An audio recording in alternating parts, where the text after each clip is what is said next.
Un saludo muy especial a todos los asistentes a esta videoconferencia que la emitimos desde la Universidad Autónoma de Occidente en la ciudad de Cali, en esta red latinoamericana de universidades que muy a buen tiempo ha tenido como propósito reflexionar sobre la paz en América Latina. El tema que nos ocupa hoy está en el marco de nuestra cátedra de paz que realizamos en esta universidad y queremos hablar justamente del proceso de paz que se realiza en Colombia. Para eso quisiera que partiéramos en primer lugar de hacer una breve ubicación de nuestra memoria de algunos hitos de lo que acontece en el conflicto armado colombiano. En ese sentido, decir que el proceso de paz que estamos adelantando intenta dar por culmen o terminación un conflicto armado que ha tenido al menos esas tres grandes características. Un conflicto que fue muy localizado hace más de 50 años, pero que se fue extendiendo y se amplió. Un conflicto que lo dejamos prolongar de varias décadas y un conflicto que lo más lamentable de todo lo hemos dejado degradar. Y se ha degradado porque el Estado colombiano no ha logrado un control absoluto del territorio y los diferentes movimientos insurgentes que nacieron en los años 60 pues fueron adquiriendo más y más fuerza y por eso decimos es un conflicto que dejó en disputa la soberanía del territorio. Este conflicto debemos mirarlo en breves etapas históricas. La primera que quiero resaltar en esta presentación es que venimos de un periodo de violencia bipartidista que se desarrolló entre los años 1946 hasta 1958. No hay ningunos datos suficientemente consolidados sobre esa dolorosa etapa de nuestra historia, pero lo que diversos historiadores han podido concluir es que se estima que en esos 12 años pudimos llegar a 300.000 personas muertas, asesinadas en el marco de esta confrontación interna y que se pueden reportar según Naciones Unidas para esa época de los años 58 un total de 2 millones de personas que fueron desplazadas en su momento en Colombia y que terminaron engrosando las periferias de las ciudades que hoy tenemos en el país. Para ponerle fin a esa etapa de la historia del 46 al 58, en ese año se firmó un acuerdo de paz entre las élites del Partido Liberal y del Partido Conservador que en un encuentro en España decidieron ponerle fin a esta confrontación y crearon el acuerdo de paz que se llamó Frente Nacional, el cual consolidó una exclusión política en el país porque durante 16 años el país acordó, según esas élites, que se iría a elecciones, pero que ya estaba garantizado 4 años de gobierno para un partido, el liberal, y los siguientes 4 años para un partido, el conservador. En realidad ese periodo duró 20 años, hasta el año 78, y en ese periodo podemos decir que se consumó esa exclusión política, pero también se consumó la impunidad, porque en ese acuerdo de paz del año 58 del Frente Nacional no hubo ni comisión de justicia, no hubo ningún reconocimiento de lo que ocurrió, tan solo unos académicos hicieron una reflexión sobre la violencia en Colombia y nos dejaron unos documentos muy importantes que hoy nos dan cuenta de todo eso, de hechos tan lamentables. En segundo lugar, partimos del periodo de violencia que le siguió, que comenzó en el año 1964, que es la violencia de carácter ya insurgente, de guerrillas que se consolidaron a la luz del contexto internacional, el triunfo reciente en aquel momento de la Revolución Cubana, la Guerra Fría en que se encontraba el mundo y de diferente inspiración comunista o socialista se crearon entre 1964 y 84 8 guerrillas en Colombia. Esa es esta última etapa de la cual estamos queriendo salir en este acuerdo de paz del presente. Una violencia que, como lo ha dicho el Centro de Memoria Histórica en su informe Basta Ya, se puede calcular que entre el 58 y el 2012 unos 220.000 muertos, pero hoy ya hay unas cifras también oficiales que amplían esa visión y podemos estar calculando de alrededor de 260.000 personas muertas que han generado o que se han dado en el marco de este periodo, de las cuales el 81.5% han sido no combatientes y tan solo 18.5% personas que han caído en combate, lo cual registra la gravedad del problema. Las personas no combatientes han sido la mayor cantidad de las víctimas que al 1 de agosto según el Registro Único de Víctimas, han llegado a ser 8.186.896 personas, entendiendo por víctimas del conflicto todas aquellas que han sufrido diversas violaciones de los derechos humanos, no solo los muertos, porque los muertos ya estamos hablando que son alrededor de 260.000, pero hay muchas personas amenazadas, muchas personas desaparecidas, muchas personas torturadas, muchas personas que sufrieron sobre sus propios cuerpos y en sus propios territorios los impactos de la violencia. La mayor cantidad de víctimas sufren el flagelo del desplazamiento forzado. Por eso, de las 8.186.896 víctimas, de ellas 7.168.600 son personas desplazadas, según la última cifra del 1 de agosto de 2017. Entonces, esta cifra, este gráfico nos ejemplifica en la curva más alta, que son los civiles, y la mayor parte de los muertos, y las curvas bajas, los combatientes. Una de las expresiones de esta violencia ha sido la acción vía masacres, es decir, cuando han masacrado o asesinado a más de 5 personas en un solo hecho. El Centro de Memoria Histórica nos manifiesta que este cuadro, que 1.166 masacres son atribuibles a los grupos paramilitares, mientras que 343 atribuibles al conjunto de las guerrillas entre el año 80 y 2012, 295 no tienen una responsable aún identificado, y 158 responsables de la fuerza pública, la cual en muchos casos, como ha estado documentado, ha estado también muy vinculada a la acción de los paramilitares, lo cual nos demuestra que en su conjunto, como lo han dicho diferentes registros de Naciones Unidas y otros organismos, que del total de la violencia en Colombia producida en el marco del conflicto armado, las guerrillas son responsables alrededor del 18%, y hay un 82% responsabilizado de fuerzas paramilitares, de fuerza pública y de otros actores que actúan sin tener un reconocimiento directo, pero sí en el marco del conflicto armado. Esa situación nos lleva a tener evidencias que también el país ha estado buscando diferentes escenarios para la paz. Desde el año 1982, el gobierno de aquel entonces del presidente Belisario Betancur reconoce que en Colombia había condiciones objetivas para que hubiese un levantamiento armado. Es decir, había razones por las cuales la gente que se había levantado en armas tenía argumentos para declararse en rebelión. Y eso llevó a que se empezaran unos diálogos con las diversas guerrillas, unos que fracasaron, otros que se consolidaron, pero que, por ejemplo, ese diálogo con las FARC en el año 83, que fue la primera que abrió diálogo con el gobierno Belisario Betancur, se vio frustrado porque fruto del acuerdo se crea un partido político llamado Unión Patriótica en aquel entonces, pero ese partido fue diezmado. Más de 6.000 personas fueron asesinadas por pertenecer a ese partido político, lo que echó al traste ese proceso de paz.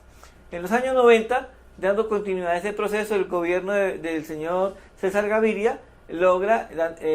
darle continuidad al diálogo que el anterior presidente Virgilio Barco había abierto, y por eso entre el año 90 y 1994 se desmovilizaron 6 guerrillas en Colombia y se lograron acuerdos de paz parciales con esas guerrillas. En los años 80 y 90 se desarrolló el fenómeno del paramilitarismo, y eso elevó las cifras de mayor gravedad para las personas civiles. En el año 2005, por lo tanto, de cara a eso, se desarrolló un diálogo con los paramilitares, buscando también un acuerdo de finalización de su acción bélica en el marco de lo que el gobierno de aquel entonces, de Álvaro Uribe, llamó Ley de Justicia y Paz. Sin embargo, es un proceso muy criticado porque hay muchas evidencias en diversas regiones del país que no ha habido auténtica desmovilización de esos grupos paramilitares, sino que algunos no se desmovilizaron y otros se rearmaron, y todavía tenemos ese lastre de violencia en Colombia. Entre los años 2002 y 2010, que gobernó el señor Álvaro Uribe Vélez, él planteó una teoría que fue la negación del conflicto armado, es decir, que en Colombia lo que teníamos era una amenaza terrorista, no había razones políticas ni económicas para que hubiese un levantamiento armado, sino que lo que había eran unas bandas de delincuentes llamadas por el narcoguerrilleras, y que eran carteles, y que por lo tanto lo que había que hacer era combatirlas y exterminarlas. No obstante,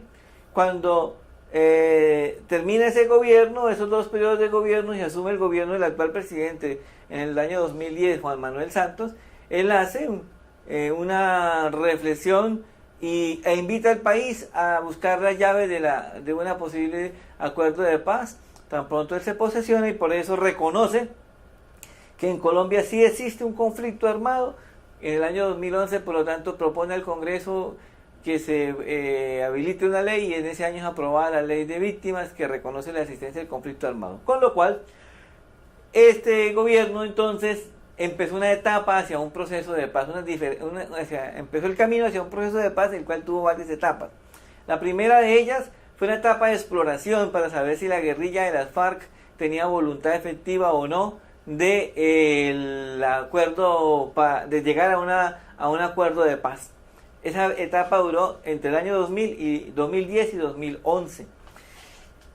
Posteriormente, finalizando el año 2012, se llega a una convicción mutua de reconocimiento de voluntades y se establece el inicio de los diálogos de paz, cuya oficialización se hizo en Oslo, y posteriormente se abrió la negociación permanente en La Habana, Cuba, una condición que el gobierno planteó a la guerrilla para que no hubiese necesidad de hacer diálogo interno en Colombia, y por lo tanto eso lo obligaría a tener una zona de despeje militar, y no se quería repetir una experiencia negativa que había habido en el país en el año 1998 con esta misma guerrilla de las FARC, con la cual se abrió ese proceso de diálogo con el presidente Pastrana, pero que se tuvo que cerrar porque finalmente no llegó a un buen término. Por eso se estableció que el diálogo fuera en el exterior del país, en La Habana.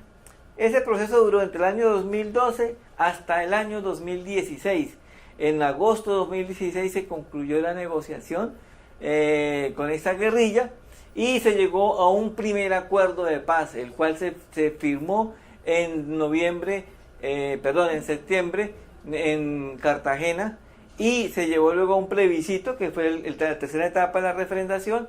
Ese plebiscito, que el 2 de octubre de 2016 fue fallido porque por un pequeño margen el no ganó sobre el sí, lo cual llevó a hacer una renegociación del acuerdo, y finalmente se estableció en el 30 en un nuevo acuerdo de paz, el cual fue refrendado el 30 de noviembre por el Congreso de la República. Y hoy estamos en la cuarta etapa de este proceso, la etapa de la implementación,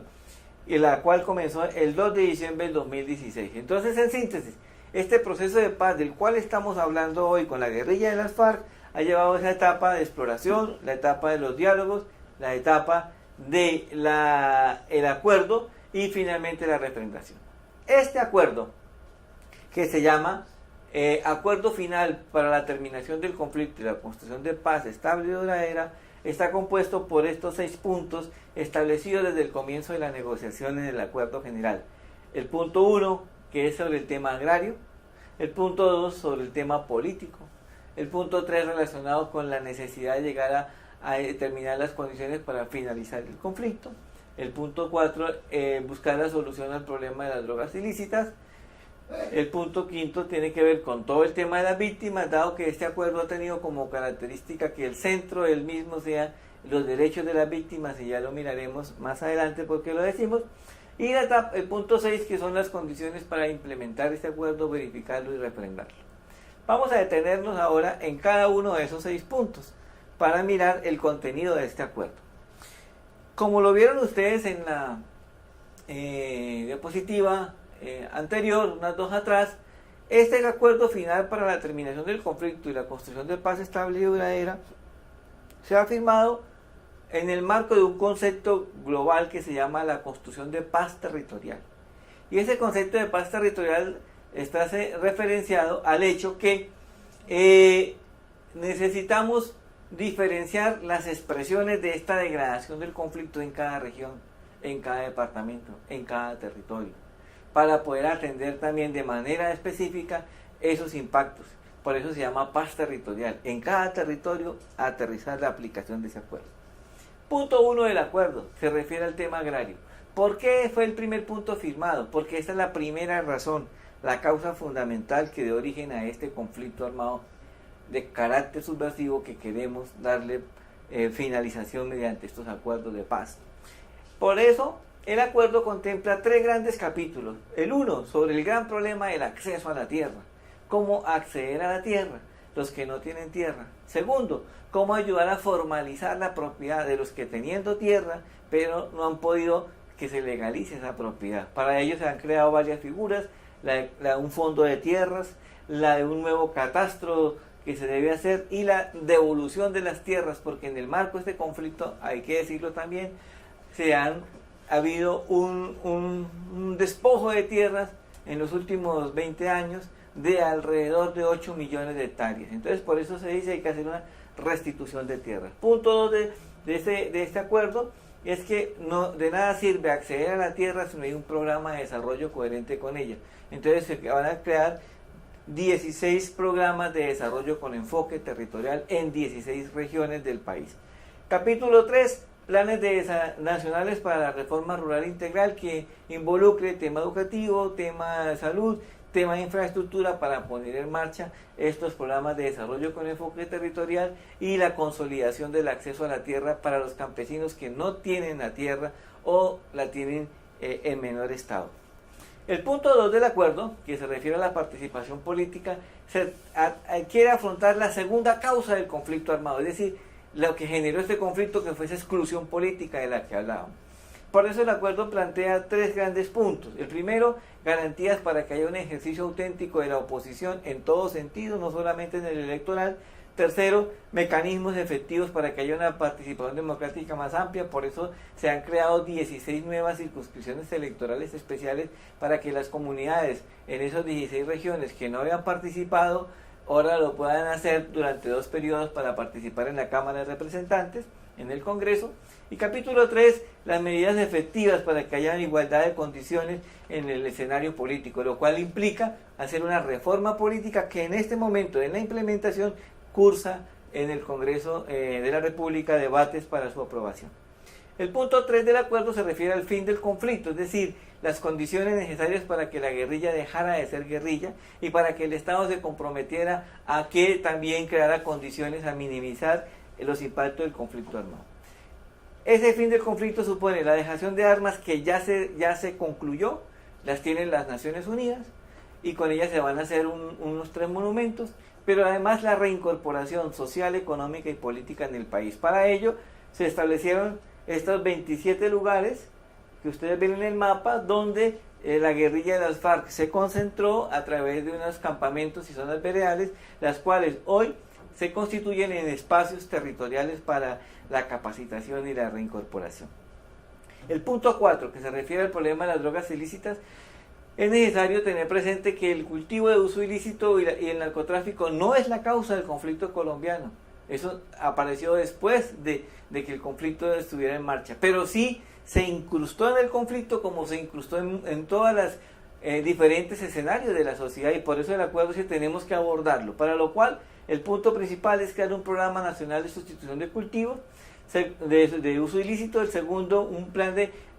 mirar el consumo como problema público, o sea, una política pública de atención a estas personas. Pero el punto 3, que es el fundamental, cómo abordar todo lo que tiene que ver mecanismos nacionales e internacionales para combatir el narcotráfico de manera efectiva. Y llegamos al punto 5, que es el punto central del acuerdo, es el sistema integral de verdad, justicia, reparación y no repetición para las víctimas del conflicto. Eso supone que en el esquema siguiente, por favor, que tenemos un sistema basado en los 4 elementos fundamentales de los derechos de las víctimas. El principal, el derecho a la verdad, para que a partir de la verdad se pueda hacer justicia, es decir, se haya sanciones, y a partir de esa justicia se puedan establecer garantías de no repetición y se hagan actos de reparación. En concreto, el acuerdo cómo lo desarrolla, y con esto concluimos.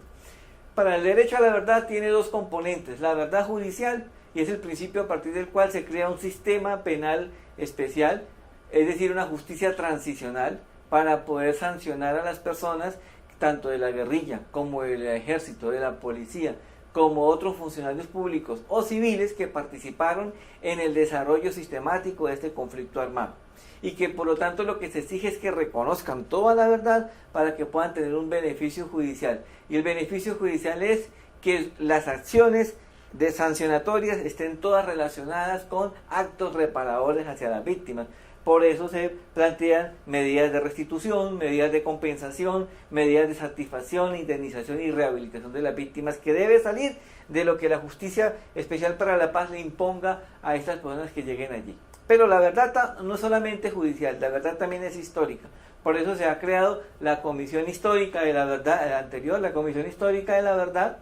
que es la que nos va a ayudar a esclarecer durante 3 años, que es su periodo, más 6 meses de preparación, qué hechos acontecieron, quiénes fueron sus responsables, que se reconozcan esas acciones, sus responsabilidades, y que con todo ello caminemos hacia un proceso de convivencia para que al final, en algún día, esperamos que no sea tan largo, haya una auténtica reconciliación. Todo esto hoy está en implementación, en la fase de implementación, y ha estipulado que tiene una primera fase de 10 años para poner en marcha todos estos 5 puntos del acuerdo, y se renovarán a medida que se vea necesario ampliar la aplicación de este acuerdo. Quiero manifestar entonces mi agradecimiento por haber facilitado este espacio, y abrimos el debate para las preguntas que haya. Muy amables.